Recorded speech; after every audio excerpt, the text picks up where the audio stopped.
I keep filming and refilming this because I know if I can say this in the right way, you guys will get so much out of this because this has been a real game changer for me.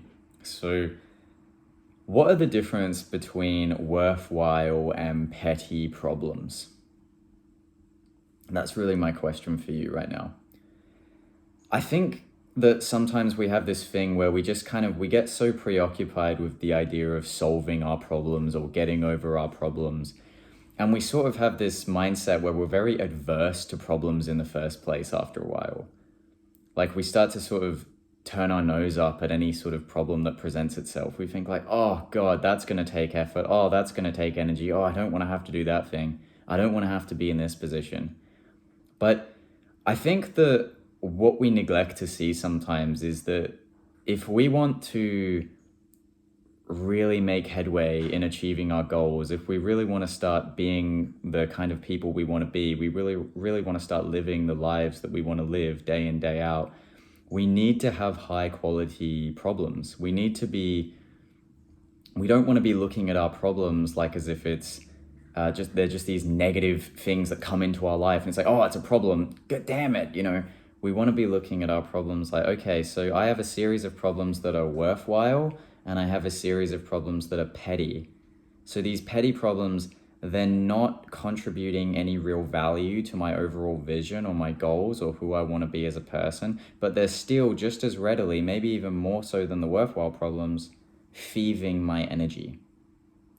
So these petty problems are stealing my energy, but they're not paying me anything in back. They're terrible investments, right? So an example of this might be if I spend an hour to an hour and a half every night, like, combing through Netflix, trying to find the right thing to watch, trying to find the right thing to entertain myself.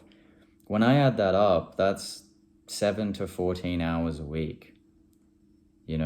That if I'm not careful, that could add up to being nearly 60 hours a week, just combing through, looking for the right thing to entertain myself, wondering what the right thing to order on Uber Eats is, or getting preoccupied in this argument with someone, even though the argument's already over. Maybe it's just I'm just ruminating it in my head, ruminating over it, thinking, oh, I would have said this, or that person's.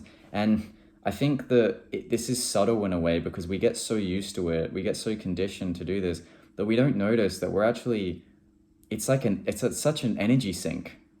And so much of our mental and emotional energy is being poured into solving these problems in our head that don't really contribute anything towards the life that we actually want to live. Where when we're actually putting the energy into solving the problems that are between us and the life that we really want to live, that becomes a really fulfilling way of tackling our problems. And I want to give you guys an example of this for me. So yesterday I was in a bookstore in the city and I was looking for this kind of specific psychology textbook and I didn't know if they would have it in stock.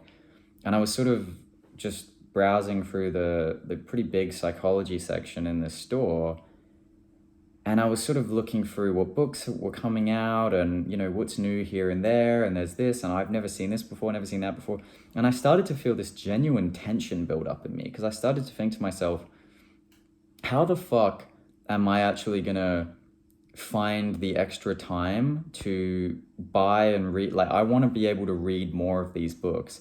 Like, even though I'm reading books right now and I'm getting value out of them, I recognize how much value is in these books and how I need that in my life. Because if I solve this one problem right here, which is how do I shave off this extra bullshit in my life so I can actually put that into reading more books and put that into actually educating myself more, the amount of value that stands to bring me is massive. If I solve this one problem here, I can educate myself better on anything. I can have a way better understanding. And I could literally sit for 2 hours and just jot down point after point about how that could add so much value to my life and value to the lives of the people that I come in contact with, to the people that I work with. That's so worthwhile to me. Where, again, that problem is a difficult thing and it's going to take a lot of energy for me to actually solve that, right? But the funny thing is, that's a worthwhile problem, where a petty problem will take just as much energy, but at the end of all that energy expenditure, to the point where it literally exhausts me to expend that much energy on a petty problem, like an argument with someone, or like deciding the right film, or like, stuff within like a virtual video game reality or whatever, that stuff is not really contributing to me, to who I want to be as a person, and to where I want to be, and to the life that I want to live. It's not really allowing me to be a more present, more conscious, more successful person.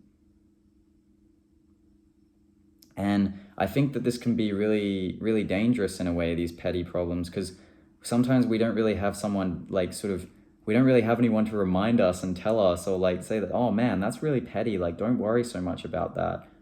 Or we don't sometimes have people ask us, like someone asked me the other day, like, do you consider yourself to be serving your purpose? And I loved the way they asked me that question, because it really just sort of sparked something in me where it's like, wow, I want to be able to ask more people that, where it's like, are you living towards your purpose? And if someone said that to us, it's almost like we'd feel a bit confronted by it. We'd feel like it's a bit weird in a way. It's like, what do you mean, am I living towards my purpose? Because I think what we want to do a lot of the time is we want to just kind of find this comfortable space in us where we feel like we're just sort of drifting along without too much difficulty. And then we don't really feel fulfilled at the end of the day, though. We don't really feel like we're putting into something bigger. When you're working towards solving worthwhile problems, the return on investment, the level of fulfillment that you stand to gain through solving these problems, whether it's in your personal life, your spiritual work, your career, your relationships, anything really, when you start to make these problems conscious and you start to ask the better question, like, what could this offer me, working, like funneling my energy into solving this problem, it starts to become pretty apparent to you that having the right problems is a key feature in living the best life that you can. We don't want to get rid of our problems. We want to pick better problems. So that's my message to you guys, and I hope you can see what I mean by that and how powerful that this could be in your life. If you got some value out of this, I'd appreciate you subscribing to the channel. That really allows me to grow things up. Thank you to everyone. I've got I've basically nearly doubled my subscriber count in the last week, and I really appreciate everyone helping me along with that. It's just the feedback you guys have given, and actually even having my first video call with a fan was just amazing. So I really appreciate that. Like the video, share this with anyone you feel like would get value out of it.